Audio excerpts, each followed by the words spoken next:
What is up, guys? And today we're going to be talking about the patch notes that are coming to Epic 7 on the 23rd of November. As you guys can see at the top of the screen here, it is a balance adjustment preview. So after the patch on the 23rd, we will be having these balance adjustments. Now, actually, I haven't really looked at this at all. I was just told by people that it was a very shitty balance patch. So basically, we're going to be looking at it and seeing if it actually is that bad. But yeah, let's just look at what's getting changed. So first off, we have Lone Crescent Bona. I heard that she's getting buffed, I believe, when she's already one of the best units in the game. Kinda sus by Smelgate, but okay, I guess they're rerunning her banner soon or putting her in the coin shop, and they want to make that moolah, so I guess that's why they're doing it. We also have DeathRay getting changed. He's a pretty decent unit. I don't think he's like super strong, but he's like usable. It's very interesting. There's definitely worse ML 5 stars that need to be buffed. Cough Cough, Blood Moon Haste, Fallen Cecilia, Arbor Vildred, Judge Kize, the list goes on and on. We also have a 5-star Covenant unit in Aramintha, very interesting. I don't even think that she really needs buffs, to be honest. I think she is usable in PvP. I actually did use her in RTA last season a few times, and she actually is very, like kind of like a sleeper pick. I think people sleep on her. It's just because she has RNG built in, but when you do win the RNG, she's very good, but also pretty good in PvE for some areas of content with her attack buff. But yeah, moving forward, we have ML Roman. I'm kind of scared of this because in the past, a couple of years ago, he was super OP, very toxic, so let's see what's getting changed there. 4-star Covenant in Cirilla.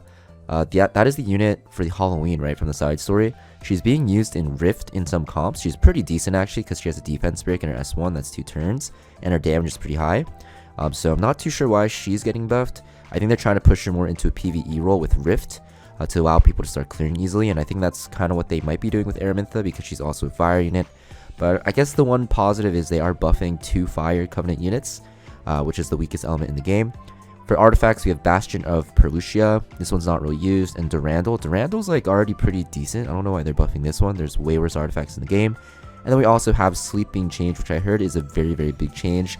And definitely take a peek at that. Yeah, looking at the first unit that's being changed, Lone Crescent Bona. So first off, we actually see that her Soul Burn is being changed. Not too sure if I'm a fan of this. I think the Soul Burn in her S3 was very nice because when you have your Soul Burn, it literally lets you one-shot ML Landies like 100% of the time, as long as they didn't have too much mitigation. But they are moving it to her S1, which is just going to be her single target attack, which does a pretty decent amount of damage. Also, you're also going to see here, it looks like for her passive, instead of gaining that clunky 15 fighting spirit every time an ally is attacked, it can actually put you at, like 45, 65. It gets kind of awkward, like 95. What happens now is you're getting 20, so she'll stack a lot faster. With the old system, you actually needed, I believe, 7 allies to get hit. This one you only need 5, so pretty strong. I think this is a huge buff to her. I don't know why this is getting buffed. Maybe because they want to keep like Abyssal Euphine more in check with her AoE. But interesting. I think that she's already a very powerful unit, so I don't know really why this is getting changed. We're also seeing her S3. The cooldown is going down 1 turn. Don't know why that's a thing. It's already super fast cooldown because CR pushes herself constantly with her S2.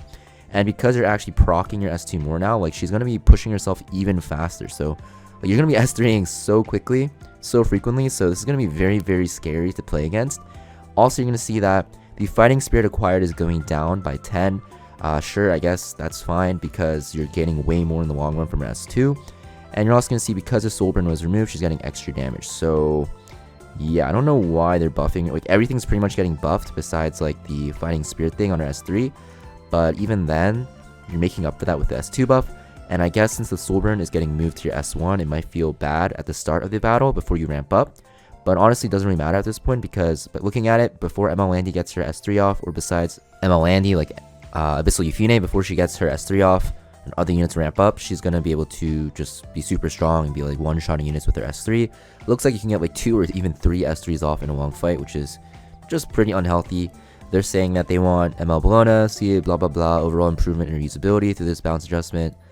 Yeah, that's bullshit. Like she's like one of the most frequently picked ML 5 stars in the game for RTA, very commonly used in Guild Wars offense, and her win rate is like super high. I guess not like super high, but I saw somewhere in my Discord actually that her win rate in Emperor is a lot higher. So if we actually look in the Emperor win rate, like this is her win rate in the high tiers in Emperor. So you can see literally if you pick her in the 3rd rotation, 4 or 5, which is where you always want to pick her because She has actually a decent amount of counters in like Savior 8 and 9 Thermia, LQC and stuff like that, and fast units, and even cleave. But if you pick her later on, and because the meta has slowed down, like you have a 56% win rate. Like that is insane. And she's a very powerful unit. And even in the higher ranks, if you pick her super early, like her win rate is still above 50%, right? And the only thing is like she is hard to gear. So you're gonna see if we actually go to all ranks here, yes, her win rate will tank a lot. But still pretty high if you pick her in the right situations. So I don't really know why she's getting buffed. Like they're buffing already a strong unit. Like I think, like looking at these stats, if they go through with these buffs, she's gonna be literally like, I don't even know, like super high in like win rate, right? So probably pushing like 58-57%, which is gonna be pretty fucking crazy, because I don't know, like I've never seen a game ever in any single like PvP aspect like have a unit being buffed when their win rate is above like 51-52%, and then we have her in her best scenario at 56 and overall at 54.3 in Emperor Plus, which is what the game should be balanced around, because anything below like Emperor Champion, honestly, it's gonna be like just like gear gap for the most part. You can definitely gear gap your opponents. So looking at Emperor Plus or even Champion Plus is a very good way to look at win rates, and Champion honestly drops down a lot because Champion is pretty easy to get nowadays. It's like you just have to hit a certain amount of points, where Emperor is like a good data sample for top tier players with like top tier builds. So yeah, that's my rant on it. I don't really know why the hell they're buffing her. But okay, moving along, interesting. So next ML5 star is DeathRay. So before he used to actually detonate venom effects, now he actually just does additional damage based off the injuries. I think this is a very good change, because this will allow him to not be reliant on venom units with him. Before, you would only really use him with like Sharoon. You could use him without Sharoon because he could put a buff up Pestilence to have your team put on venoms, but now not as reliant on that. Also, it looks like he's losing the focus system. He used to use the focus system, now he's losing it, which is quite interesting. You're also going to see that his anatomical mutation, which is his S2, will just be the same. Besides, it won't give him CR push to himself anymore. It's just going to be all allies, it looks like. And the venom effect looks like it only will last for one turn, and at the end of the turn you'll detonate venom effects. So the venom will actually detonate, it looks like, from allies who have Pestilence, which is insane to actually like proc AoE venom. Pretty huge buff, I'd say. Cooldown is also only 3 turns now. And then there's S3. Instead of dealing that extra additional damage with the injuries that you have on the enemy, it will actually strip 2 buffs and then also put them to sleep and inflict venom like before. So basically the way that this is being changed is it just has that strip now, and the deal additional damage, which was like the big boom effect to one-shot units, is gone, because that's just in his S1. So kind of interesting. I think this is definitely a buff, because now your allies with Pestilence and yourself will actually be detonating those venom effects, which will only last for one turn. So you have a ton of injuries inflicted on the enemies, and then on DeathRay's next turns, he can just S1 and do a ton of damage. So he's going to be a good dispeller that will have a ton of debuffs and cripple the enemy side while dealing a ton of damage. And he's a soul weaver, so he will be innately very tanky. And you can even put him on like Water's Origin to make him even more tanky, or even just like Celestine to heal your team. There's a lot of options. You can even put him on counter set now, which will make him super annoying, because if you hit him, you risk getting hit pretty hard, because his S1 will hit very hard now, and if you don't hit him, he's just going to be buffing his team and stripping your team, sleeping them over and over. So interesting. I think this is probably my favorite buff so far. I mean, we only actually looked at one unit, but it looks like this is going to make him a lot more usable, but very toxic to play against, no pun intended. But hopefully it doesn't end up breaking the meta, because control when it's meta is very bad. And actually, let's just skip down here and look at the sleep changes. I'm just kind of curious. So I actually don't know what this is. So sleep is the same. When you actually sleep a unit now, you will decrease evasion by 100%. Ooh, that is interesting. So evasion units are getting sleeper nerfed, it looks like, which is, I think it's good for the game. So yeah, I think this will make DeathRay a lot more stronger, because he will actually be able to pretty much disable evasions on the enemy side, which is extremely powerful with his 100% chance to actually land that sleep. Keep in mind his S3 is not an attack, so it will always land if you don't get 15%ed. So pretty happy about that. It looks like evasion units will be a lot weaker, probably because Savior Aiden is so strong right now in the current meta. Next we have Aramintha. So first they're reducing the burn timer to actually 1 turn, and it will not, or it looks like actually they're changing it so that it doesn't detonate anymore. So before awakening it's 1 turn, which is interesting, but after awakening it's still the same for 2 turns. It just doesn't detonate anymore, which is interesting. It also looks like when you actually S2, you used to get 25% CR push if you land unhealable. So what would happen is you need to land it on 4 units, which was pretty hard. You get 15% at a lot of the times. So now they're making it 30%, so even if you do get 15% in, you get a 90% CR push, which is going to be good enough to get you another turn if you're fast enough. And then her S3 has a higher chance to stun. Keep in mind she can actually boost this even more with her exclusive equipment. So actually she'll be able to actually stun at, I think it is going to be 95% chance now, I believe.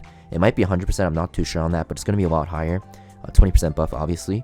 And they're actually allowing you to have that detonate effect on your exclusive equipment now. So, and they're also making it so that the S2, which actually it did in the past, I guess, be 30% with an exclusive equipment, go to 30% for free now without the need of this.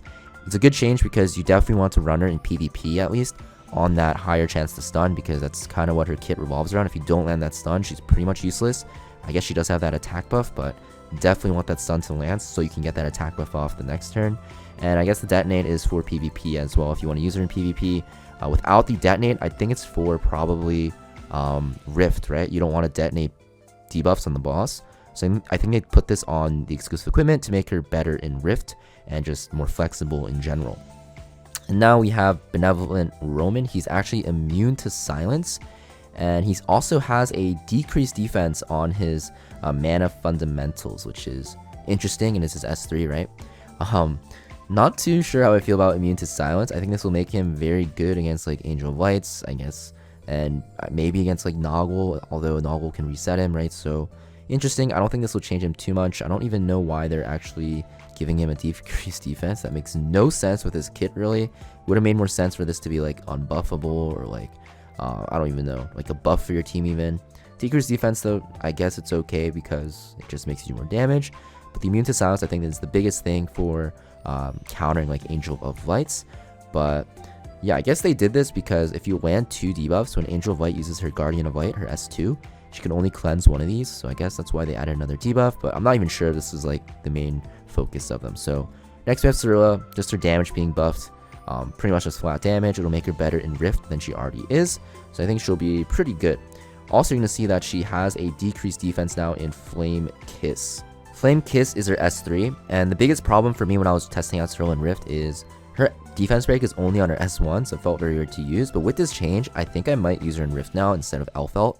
I used Elfelt as like a defense breaker backup, but with Cirilla, she's way better because she has her S3 to put defense break and her S1, and she's a mage, so she can hold Kaladra, which will make her damage even higher, and her damage is just going to be buffed even more, which will make her even better than Elfelt. Just on Elfelt takes 2 turns, and she's not the main DPS because of her S3 giving her an extra turn, which is bad because it makes you do less damage. So I think I'll use my Grace of Growth probably on Cirilla and use her for Rift now. So pretty happy for this change for me personally. I think it's a good benefit for my account, but overall, if you already have your Rift team ready, then you don't really need to use her. But if you guys are struggling with Rift, I think after these changes, Cirilla is going to be a very, very good second defense breaker, or even a main defense breaker, honestly, because she has that defense break with her exclusive equipment. If you pair her with like a Surin, which is another like 4-star unit, so you don't need to waste too much mola, and like whatever DPS unit you have, like Milim, Jacko, Kane if you have him, then I think this team can be pretty easy to build now for Rift. Now let's look at the artifacts. So Bastion of Perlucia is a knight artifact, used to give the ally with the highest attack immunity and a barrier. Now it's going to be the caster and the ally in the back row, so it's a lot more flexible. I don't really know if this will change too much because knight artifacts are just too good, right? Like Aureus and Adamant Shield are just too good. But I guess you can use this if you're running like double knights to cheese people in like RTA or in Guild Wars defense. If you're running like a double knight defense for some reason with like Arrowell and I guess like Emma Landy and another knight alongside like Senya, you can like maybe put one of the knights on this and surprise people. But this like surprise factor isn't even game changing. Like immunity for 1 turn, wow, great. Barrier for 2 turns, wow, great. It's not even that high of a barrier, and you can strip it. So yeah, not really too good. I don't think this will change anything. Next we have Durandal. Durandal used to actually give you CR whenever you get hit below 75%, and that CR push used to be 8 to 16. Now what is being changed is if you get attacked, even if you're not below 75%, you still get CR. And if you are below 75%, you get an additional. So you still get the same amount if you're below 75% of a combat readiness push. But if you're above 75% now, you get half of that CR push basically. So pretty cool. Don't really think it'll change much, except if you're using Durandal. Durandal's kind of an artifact where if like you have nothing else to put on your like Bruiser Warrior unit, then you put it on them. So yeah, I guess it's good for people who use it, but I still don't think these artifact changes really matter. There's a ton more artifacts that need changes. Like Bastion of Perusia was used very rarely, so I kind of understand why they buffed it. And it does make it a little bit better, I'm not gonna lie. But Durandal was like already used sometimes, and no one really cared too much about like being above 75%. But I guess it is a buff, and I think they should probably buff other artifacts like 4-star or even some 3-star artifacts, because some of them are very, very fucking bad. So hopefully they do decide to prioritize different artifacts that are not used at all. Yeah, and then we have the sleep change. We talked about it, but it'll nerf some evasion units. So yeah, this is basically the patch that will be happening on November 23rd. So we have like a week to go, or 2 weeks to go almost after this video's release. Kind of curious what Stove people have to say about this. Like I said, they don't know how to balance. I guess people are pretty mad about Emma Bologna buff. Yeah, horrible balance patch. Not gonna lie, it's pretty bad. It's probably one of the worst balance patches I've ever seen. I can't really complain though, because I have Emma Bologna, so sure, I guess I'll pick her more often, but it's gonna be very annoying to play against her. I do have DeathRay, and I like using him. Like I said, I did use Aramintha, so good for me. Benevolent Roman I don't really use, but I do have 6 stars, so I could, I guess, use him sometimes. I don't think this one would matter really as much. And Cirilla, I want to use her for Rift now, so honestly, this balance patch for me is good, but overall, in the grand scheme of things, this is a fucking terrible balance patch. Like, I don't even know what to say, because they didn't buff units that need buffs, and they didn't buff artifacts that need buffs. And I don't know what the hell they're doing with sleep change, but I guess it's to counter evasion. Very interesting. Does make sense though that if you're sleeping, you can't dodge, but I think that the hero priority here is a little bit off. But let me know what you guys think about this patch down below. If you guys think I'm being a little too harsh on Smilegate, but I think this balance patch is pretty awful. So let me know what you guys think about it. And as always, make sure you guys leave a like, and I'll see you guys next video.